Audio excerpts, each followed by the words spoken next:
قرآن ہے میرا رہنما، قرآن شفا ہے، نور ہے قرآن، جلا دل کی میرا قرآن، رضا رب کی میرا قرآن، قرآن قرآن۔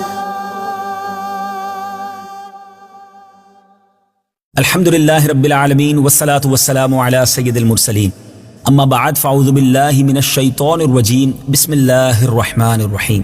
الصلاة والسلام علیک یا رسول اللہ وعلی آلک واصحابک یا حبیب اللہ، الصلاة والسلام علیک یا نبی اللہ وعلی آلک واصحابک یا نور اللہ۔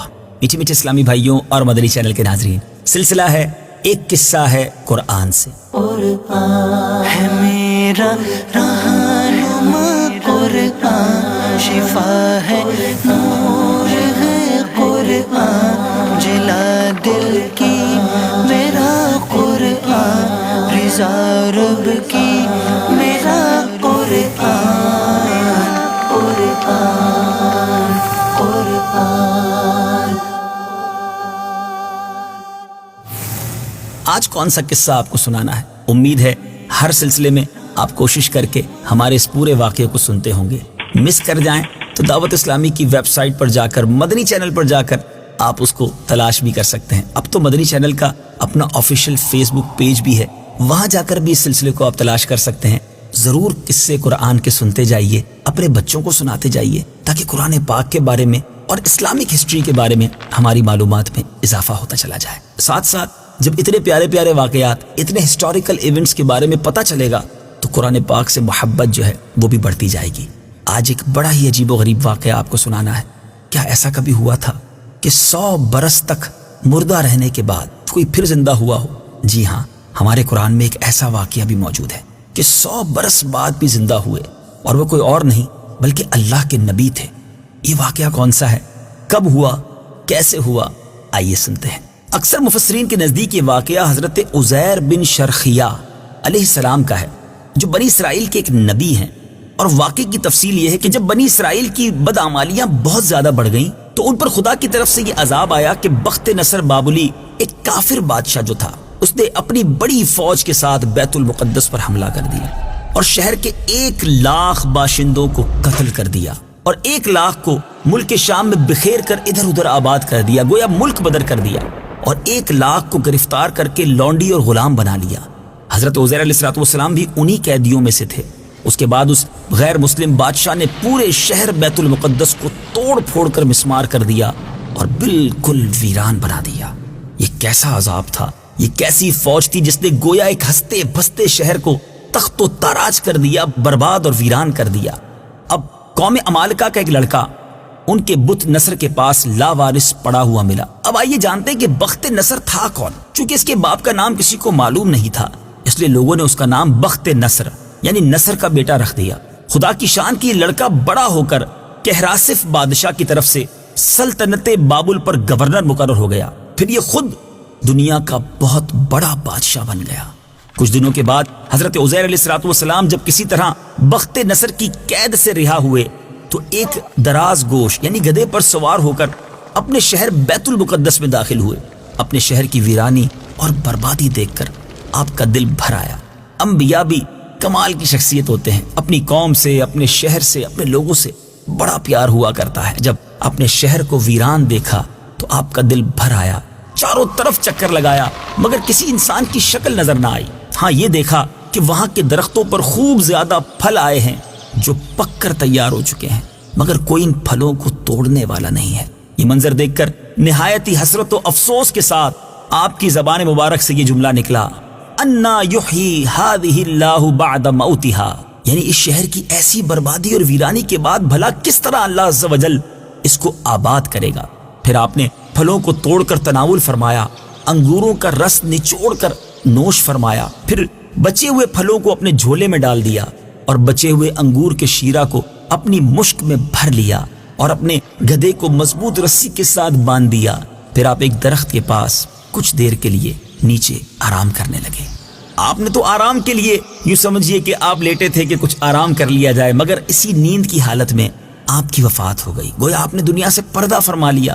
اللہ تعالیٰ نے درندوں، پرندوں اور چرندوں اور جنوں انسان سب کی نظروں سے آپ کو اوجھل کر دیا تاکہ آپ کو کوئی بھی نہ دیکھ سکے، یہاں تک کہ 70 برس کا زمانہ گزر گیا تو ملک فارس کے بادشاہوں میں سے ایک بادشاہ اپنے لشکر کے ساتھ بیت المقدس کے اس ویرانے میں داخل ہوا اور بہت سے لوگوں کو یہاں لا کر بسایا، شہر کو پھر آباد کر دیا، اور بچے کھچے بنی اسرائیل کو جو اطراف میں چلے گئے تھے، بکھر گئے تھے، سب کو بلا بلا کر شہر میں پھر آباد کر دیا۔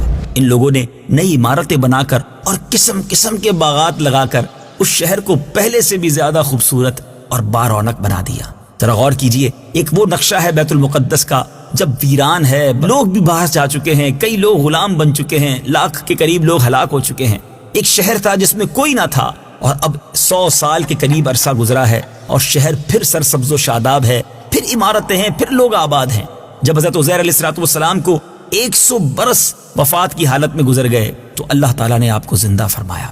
آپ نے دیکھا کہ آپ کا گدھا مر چکا ہے اور اس کی ہڈیاں بھی گل سڑ کر ادھر ادھر بکھری پڑی ہیں، مگر تھیلے میں جو پھل تھے اور مشک میں رکھا ہوا انگور کا جو شیرہ تھا، جو انگور کا جوس تھا، بالکل خراب نہ ہوا تھا، نہ تو پھلوں میں کوئی بو تھی، نہ تغیر تھا، نہ شیرے میں کوئی بدمزگی تھی۔ اللہ غنی، آپ نے یہ بھی دیکھا کہ آپ کی سر اور داڑھی کے بال بھی کالے تھے، یعنی آپ 40 برس کی عمر میں گویا آرام کرنے لیٹے تھے، آپ کو وفات دے دی گئی۔ 100 برس بعد جب آپ اٹھے تو آپ اب بھی گویا 40 برس کے ہی دکھتے تھے۔ آپ حیران ہو کر سوچو بچار میں پڑے تھے کہ اللہ عز و جل نے آپ پر وحی بھیجی اور اللہ تعالیٰ نے آپ سے دریافت کیا کہ اے عزیر، آپ کتنے دنوں تک یہاں رہے؟ آپ نے خیال کر کے کہا کہ میں تو صبح کے وقت سویا تھا، اب عصر کا وقت ہو گیا ہے، اور جواب دیا کہ میں دن بھر یا دن سے کچھ کم وقت سوتا رہا۔ اللہ تعالیٰ نے فرمایا کہ اے عزیر، تم پورے 100 برس یہاں ٹھہرے، اب تم ہماری قدرت کا نظارہ کرنے کے لیے ذرا اپنے گدھے کو دیکھو، اس کی ہڈیاں گل سڑ کر بکھر چکی ہیں، اور اپنے کھانے پینے کی چیزوں پر نظر ڈالو کہ ان میں کوئی خرابی اور بگاڑ پیدا نہیں ہوا ہے۔ پھر ارشاد فرمایا کہ اے عزیر، اب تم دیکھو کہ کس طرح ہم ان ہڈیوں کو اٹھا کر ان پر گوشت پوست چڑھا کر اس گدھے کو پھر زندہ کرتے ہیں۔ پھر چنانچہ حضرت عزیر علیہ السلام نے اب جب اپنے گدھے کو دیکھا کہ اچانک بکھری ہوئی ہڈیوں میں حرکت پیدا ہوئی اور ایک دم ہڈیاں جمع ہو کر اپنے اپنے جوڑ سے مل کر گدھے کا ڈھانچہ بن گیا، پھر لمحہ بھر میں اس ڈھانچے پر گوشت پوست بھی چڑھ گیا اور گدھا زندہ ہو کر اپنی بولی بولنے لگا۔ یہ دیکھ کر حضرت عزیر علیہ السلام بلند آواز سے کہنے لگے، اعلم ان اللہ علی کل شیء قدیر۔ ترجمہ، میں خوب جانتا ہوں کہ اللہ ہر چیز پر قادر ہے۔ اس کے بعد حضرت عزیر علیہ السلام شہر کا دورہ فرماتے ہوئے اس جگہ پہنچ گئے جہاں 100 برس پہلے آپ کا اپنا مکان تھا۔ کسی نے آپ کو نہ پہچانا، نہ آپ نے کسی کو پہچانا۔ ہاں، البتہ یہ دیکھا کہ ایک بہت ہی بوڑھی اور اپاہج عورت مکان کے پاس بیٹھی ہے جس نے اپنے بچپن میں حضرت عزیر علیہ السلام کو دیکھا تھا۔ آپ نے اس سے پوچھا کہ کیا یہی عزیر کا مکان ہے؟ تو اس نے جواب دیا کہ جی ہاں۔ پھر بڑھیا نے کہا کہ عزیر کا کیا ذکر ہے، ان کو تو 100 برس ہو گئے ہیں کہ وہ بالکل ہی لاپتہ ہو گئے ہیں۔ اور یہ کہہ کر بڑھیا رونے لگی، اور آپ نے فرمایا کہ اے بڑھیا، میں ہی عزیر ہوں۔ تو بڑھیا نے کہا کہ سبحان اللہ، آپ کیسے عزیر ہو سکتے ہیں؟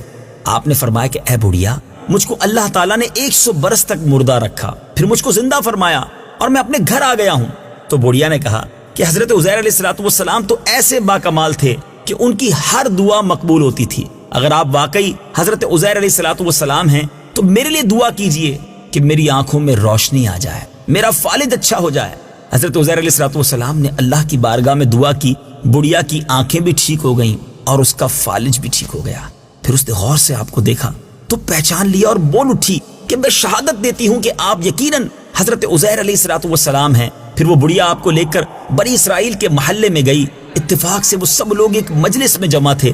اب وہاں جا کر یہ بات سمجھانا بڑا مشکل تھا کہ ایک 40 سال کا شخص جو ہے وہ دعویٰ کر رہا ہے کہ میں حضرت عزیر علیہ السلام ہوں، اور کیونکہ آپ اگر اس حساب سے دیکھیں تو حضرت عزیر علیہ السلام کی عمر اس وقت 140 برس ہونی چاہیے تھی۔ بہرحال اسی مجلس میں آپ کا لڑکا بھی موجود تھا جو 118 برس کا ہو چکا تھا، اور آپ کے چند پوتے بھی تھے جو سب بوڑھے ہو چکے تھے۔ بڑھیا نے مجلس میں شہادت دی اور اعلان کیا کہ اے لوگوں، بلا شبہ یہ حضرت عزیر علیہ السلام ہیں۔ مگر کسی نے بڑھیا کی بات کو نہ مانا۔ اتنے میں ان کے لڑکے نے کہا کہ میرے باپ کے دونوں کندھوں کے درمیان ایک کالے رنگ کا مسا تھا جو چاند کی شکل کا تھا۔ چنانچہ آپ نے اپنا کرتا اتار کر دکھایا تو وہ مسا بھی موجود تھا۔ پھر لوگوں نے کہا کہ حضرت عزیر علیہ السلام کو تو تورات زبانی یاد تھی، اگر آپ کو زبانی تورات یاد ہے تو پڑھ کر سنائیے۔ آپ نے بغیر کسی جھجک کے تورات شریف سنا دی۔ لوگوں میں سے تو کسی کو یاد نہیں تھی، اور بخت نصر بادشاہ نے بیت المقدس کو تباہ کرتے وقت 40,000 تورات کے عالموں کو چن چن کر قتل کر دیا تھا، اور تورات کی کوئی جلد بھی زمین پر باقی نہ چھوڑی تھی۔ اب یہ سوال پیدا ہوا کہ حضرت عزیر علیہ السلام نے تورات صحیح پڑھی ہے یا غلط؟ تو ایک آدمی نے کہا کہ میں نے اپنے باپ سے سنا ہے کہ جس دن ہم لوگوں کو بخت نصر نے گرفتار کیا تھا تو اس دن ایک ویرانے میں ایک انگور کی بیل کی جڑ میں ہم نے تورات شریف کو دفن کیا تھا۔ اگر تم لوگ میرے دادا کے انگور کی جگہ کی نشاندہی کر دو تو میں تورات کی ایک جلد برآمد کر دوں گا، اس وقت پتہ چل جائے گا کہ حضرت عزیر علیہ السلام جو تورات پڑھ رہے ہیں وہ صحیح ہے یا نہیں۔ چنانچہ لوگوں نے تلاش کر کے وہ زمین کھود کر تورات کی جلد نکال لی تو حرف با حرف وہ وہی تھی جو حضرت عزیر علیہ السلام نے زبانی تورات سنائی تھی۔ یہ عجیب و غریب اور حیرت انگیز ماجرا دیکھ کر سب لوگ یک زبان ہو کر کہنے لگے کہ بے شک یہ حضرت عزیر علیہ السلام ہی ہیں۔ میٹھے اور پیارے اسلامی بھائیوں، شاید یہ بڑی عجیب و غریب بات بھی ہے اور یہ بڑا عجیب و غریب سوال بھی ہے کہ کیا دنیا میں کوئی ایسا والد ہے جس کی عمر 40 سال ہو اور ان کے بیٹے کی عمر 118 سال ہو؟ ایسا دنیا میں ایک بار ضرور ہوا تھا جب حضرت عزیر علیہ السلام 100 سال کے لیے گویا دنیا سے پردہ فرما گئے تھے۔ یہ عجیب و غریب واقعہ قرآن مجید میں کہاں موجود ہے؟ یہ واقعہ بھی سورہ بقرہ میں ہے۔ آئیے سورہ بقرہ کی آیت نمبر 259 کی تلاوت بھی سنتے ہیں اور ترجمہ بھی سنتے ہیں۔ أو كالذي مر على قرية وهي خاوية على عروشها قال أنى يحيي هذه الله بعد موتها فأماته الله 100 عام ثم بعثه قال كم لبثت قال لبثت يوما أو بعض يوم قال بل لبثت 100 عام فانظر إلى طعامك وشرابك لم يتسنه وانظر إلى حمارك ولنجعلك آية للناس وانظر إلى العظام كيف ننشزها ثم نكسوها لحما فلما تبين له قال أعلم أن الله على كل شيء قدير۔ ترجمہ: یا کیا تم نے اس شخص کو نہ دیکھا جس کا ایک بستی پر گزر ہوا اور وہ بستی اپنی چھتوں کے بل گری پڑی تھی؟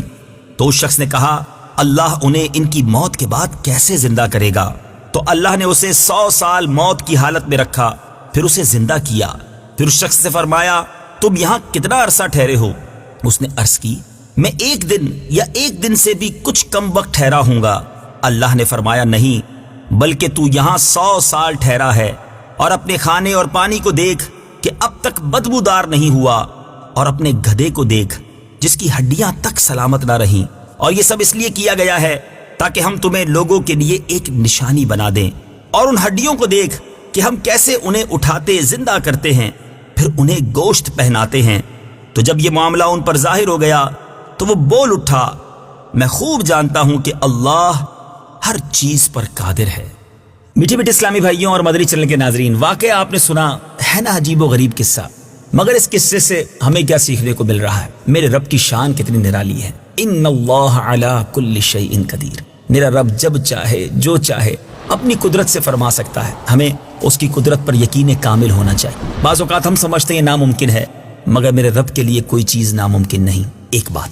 دوسری بات یہ کہ حضرت عزیر علیہ السلام کے اس واقعے میں اللہ تعالیٰ کی کیسی شان سننے کو مل رہی ہے کہ آپ کا ایک بال بھی سفید نہیں ہوتا، آپ 40 سال جتنے ہی دکھ رہے ہیں، آپ کا گدھا جو ہے وہ گل سڑ کر ہڈی ہڈی اس کی ہڈیاں بھی بکھر جاتی ہیں، دوسری طرف آپ کے پھل بھی سلامت ہیں، آپ کا انگور کا شیرہ بھی ٹھیک ہے، اور پھر رب نے چاہا تو وہ گدھا پھر سے زندہ بھی ہو جاتا ہے نا عجیب بات۔ مگر سیکھنے کو یہ مل رہا ہے کہ اگر ایک ہی قبرستان ہو، ایک جیسی ہی قبریں دکھ رہی ہوں، ایک قبر کے مردے کی ہڈیاں بالکل گل سڑ سکتی ہیں، اور اللہ والوں کی قبر جو ہے ان کے مزارات میں وہ بالکل صحیح سالم اور حشاش بشاش بھی رہ سکتے ہیں۔ رب کی رضا جس میں ہے، اللہ جسے چاہے اسے اپنی حفظ و امان میں رکھے۔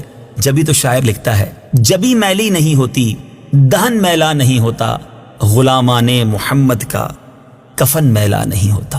اور دوسری بات جو سیکھنے کو مل رہی ہے کہ حضرت عزیر علیہ الصلوۃ والسلام کا بیت المقدس یعنی اس شہر کی ویرانی بربادی دیکھ کر جس طرح آپ کا دل بھر آیا، جس طرح آپ نے اللہ عز و جل کی بارگاہ میں التجائیں پیش کی، اس سے پتہ چلا کہ اپنے وطن سے، اپنے شہر سے محبت کرنا یہ اللہ والوں کا طریقہ ہے۔ ہمیں بھی اپنے وطن سے اور بالخصوص وطن عزیز پاکستان میں رہنے والوں کو اسلامی جمہوریہ پاکستان سے خاص محبت اور الفت ہونی چاہیے۔ اللہ تعالی ہمارے وطن عزیز کی حفاظت فرمائے، ہمارے حرمین طیبین کی حفاظت فرمائے، بیت المقدس ایک بار پھر مسلمانوں کو عطا فرمائے۔ مدنی چینل دیکھتے رہیے، انشاءاللہ عز و جل اگلے سلسلے میں ایک اور مبارک قصہ لے کر حاضر ہوں گے۔ صلو علی الحبیب صلی اللہ تعالی علی محمد صلی اللہ علیہ وسلم۔ قرآن ہے میرا رہنما، قرآن شفا ہے